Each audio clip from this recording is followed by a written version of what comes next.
સમગ્ર રાજ્યમાં કાળઝાળ ગરમી પડી રહી છે ત્યારે ગરમીથી લોકો હેરાન પરેશાન થઈ રહ્યા છે ત્યારે ગરમીથી બચવા માટે લોકોએ અનેક ઉપાયો પણ કરી રહ્યા છે ત્યારે અમદાવાદ કોર્પોરેશને પણ લોકો માટે ખાસ વ્યવસ્થા કરી છે। અમદાવાદના લાલ દરવાજા બસ સ્ટેન્ડ ખાતે આ ખાસ વ્યવસ્થા કરવામાં આવી છે।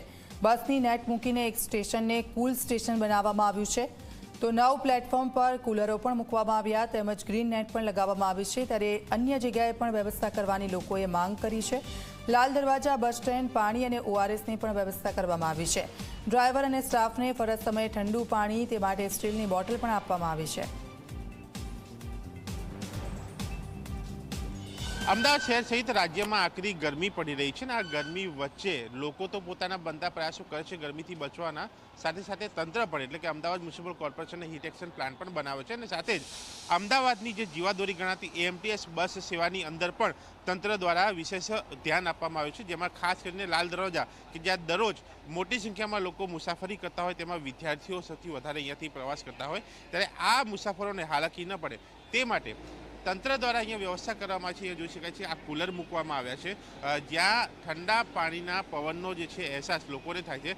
સામે જે બસ સ્ટેન્ડ દેખાય છે ત્યાં જોઈ શકાય છે કે ઘાસની એટલે ખસની નેટ તે પણ લગાવવામાં આવી છે ત્યાં પણ સતત પાણીનો છંટકાવ અને આ તરફ આ ગ્રીન નેટ જે છે તે ઉપર એક ભાગમાં જે છે તે લગાવવામાં આવે છે જેથી કરીને તડકાની અંદર બને તેટલો છાંયો જે છે તે મુસાફરોને મળે ઠંડો પવન મળે અને ગરમીની અંદર રાહત મળી શકે। મુસાફરો સાથે વાત કરીશું। કાકા શું કહેશો કેવું લાગે છે અત્યારે આ બસ સ્ટેન્ડ ઉપર વ્યવસ્થા કેવી છે? બહુ સારી વ્યવસ્થા છે। કેટલો ફરક પડે છે આમ બહાર ને અહીંયા? બહારના કરતાં ઠંડક આ બાજુ બાંધ્યું એમાં ઘણી ઠંડક વધી ગઈ અત્યારે લો ઓછું લાગે છે। તમે શું કહેશો? અમદાવાદમાં અત્યારે ટેમ્પરેચર બહુ વધારે હોય છે ત્યારે આવા તડકાની અંદર કુલરની સુવિધા અને એએમસીની સારામાં સારી સગવડ કહેવાય। આવી બધી સારું કહેવાય। ગ્રીન નેટ પણ લગાવી છે એ પણ સારું કહેવાય। બહુ પબ્લિકને સારું એવું ઠંડક રહે છે। તમે બહાર નીકળો તો શું ધ્યાન રાખો આમ ગરમીમાં? ગરમીમાં તો પાણી વધારે પીવું જોઈએ અને આપણે કોઈ ટોપી એવું બધી વસ્તુ પહેરીને સાચવવું જોઈએ। તમે બેન શું કહેશો દરરોજ આવો છો અહીંયા? હા, દરરોજ આવું છું હું। રોજે અહીંયા જ સ્ટોપ પરથી સોલા ભાગવત ટ્રાવેલ કરું છું। અહીંયા બહુ સારું લાગ્યું। અહીંયા કુલર લગાવી દીધું પછી નેટ ગ્રીન નેટ લગાવ્યું એનાથી થોડું ઠંડક કમ છે મતલબ ગરમી કમ લાગે છે અને બહુ સરસ લાગે છે। અહીંયા બેસીને શાંતિથી અમે કોલેજ જઈ શકીએ છીએ। અહીંયાથી શાંતિથી ટ્રાવેલ બી આરામથી થાય છે। બહુ બધું મસ્ત છે અહીંયા। એટલે સારી વ્યવસ્થા છે તેવું પણ કહેવું છે। અહીંયા જે સેવા જે કામ કરી રહ્યા છે તેમની સાથે પણ વાત કરીશું। શું વ્યવસ્થા અને કેટલા લોકોને આનાથી ફાયદો?